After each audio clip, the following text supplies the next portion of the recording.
मैंने हमारे संविधान की ज्योत को जलते हुए देखा है और इसके साथ साथ ये भी समझा है कि हमारा संविधान एक सुरक्षा कवच है, एक ऐसा सुरक्षा कवच है जो देशवासियों को सुरक्षित रखता है, न्याय का कवच है, एकता का कवच है और अभिव्यक्ति की आजादी का कवच है। दुख की बात यह है कि मेरे सत्ता पक्ष के साथी जो बहुत बड़ी बड़ी बातें करते हैं, इन्होंने इन 10 सालों में यह सुरक्षा कवच, सत्ता पक्ष के मेरे साथियों ने ये सुरक्षा कवच तोड़ने का पूरा प्रयास किया है। संविधान में सामाजिक, आर्थिक और राजनीतिक न्याय का वादा है। ये वादा एक सुरक्षा कवच है जिसको तोड़ने का काम शुरू हो चुका है। लैटरल एंट्री और निजीकरण के जरिए ये सरकार आरक्षण को कमजोर करने का काम कर रही है। अगर लोकसभा में ये नतीजे नहीं आए होते तो ये संविधान बदलने का काम भी शुरू कर लेते। सच्चाई ये है अध्यक्ष महोदय कि आज संविधान बार बार इसलिए कह रहे हैं क्योंकि इस चुनाव में इनको पता चल गया कि इस देश की जनता ही इस संविधान को सुरक्षित रखेगी, कि इस चुनाव में हारते हारते जीतने से इन्हें एहसास हुआ कि ये संविधान बदलने की बात इस देश में नहीं चलेगी। आज जनता की मांग है कि जाति जनगणना हो। सत्ता पक्ष के मेरे साथी ने इसका जिक्र किया। ये जिक्र भी आज इसलिए हो रहा है क्योंकि चुनाव में ये नतीजे आए।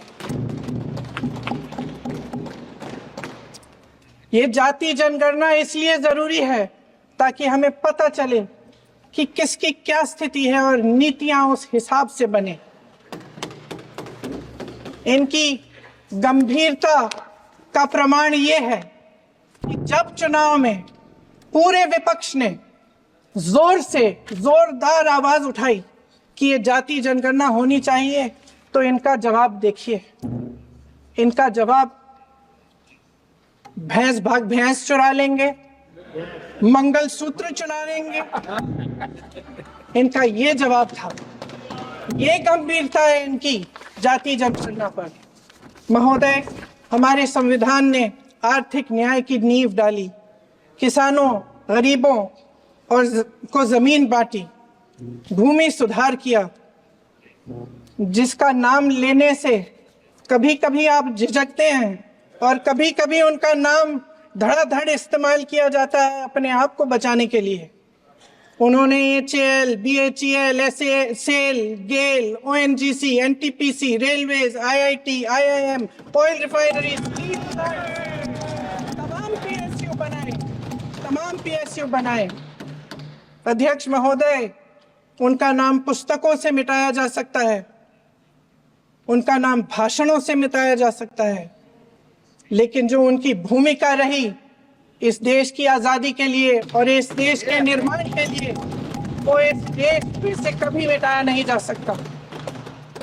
75 सालों में जनता का भरोसा रहा कि नीतियां बनेंगी तो जनता की भलाई के लिए बनेंगी।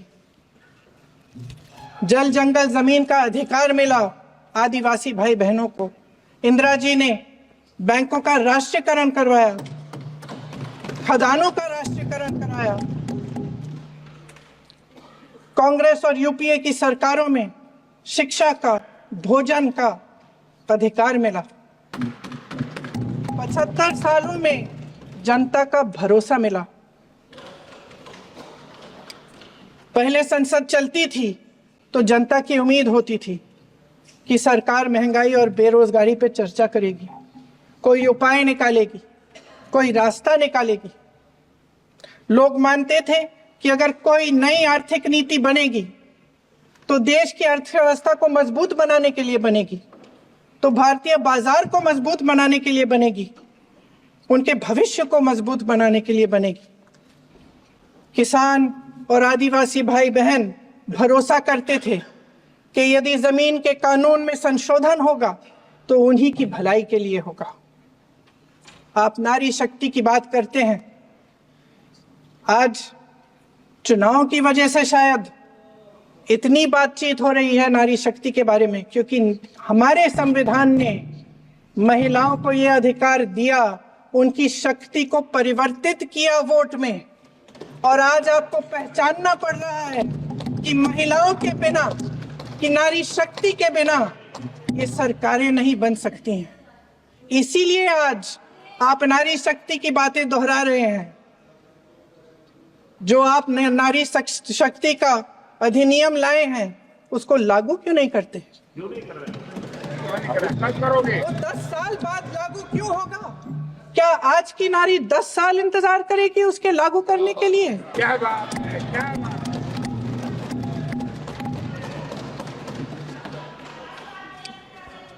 आज संसद में बैठे हुए सत्ता पक्ष के मेरे साथी ज्यादा से ज्यादा अतीत की बातें करते हैं। 1900 किस में क्या हुआ, कब हुआ, नेहरू जी ने क्या किया। अरे वर्तमान की बात करिए, देश को बताइए आप क्या कर रहे हैं, आपकी जिम्मेदारी क्या है? कि सारी जिम्मेदारी जवाहरलाल नेहरू की है। अध्यक्ष महोदय जी, ये सरकार आर्थिक न्याय का सुरक्षा कवच तोड़ रही है। आज संसद में बैठी ये सरकार बेरोजगारी और महंगाई से जूझ रही हमारी जनता को क्या राहत दे रही है? कृषि के कानून भी बड़े बड़े उद्योगपतियों के लिए बन रहे हैं। सही एमएसपी को छोड़िए, डीएपी तक नहीं मिल रहा है।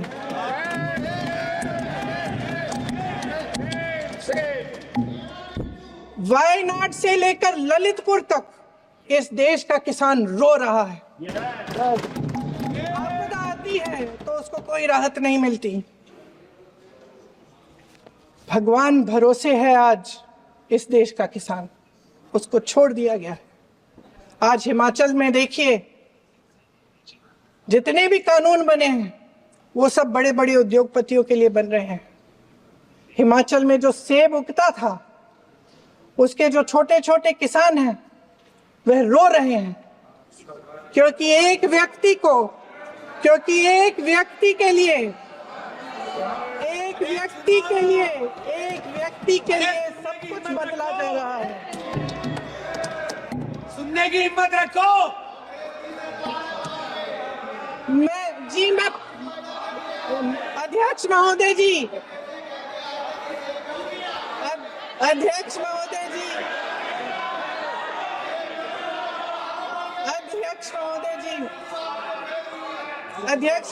जी, अडानी जी को सारे कोल्ड स्टोरेज प्रदेश की सरकार ने नहीं दिए।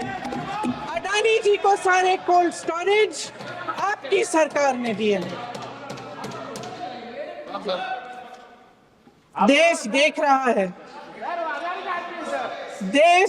रहा है कि एक व्यक्ति को बचाने के लिए 142 करोड़ देश की जनता को नकारा जा रहा है।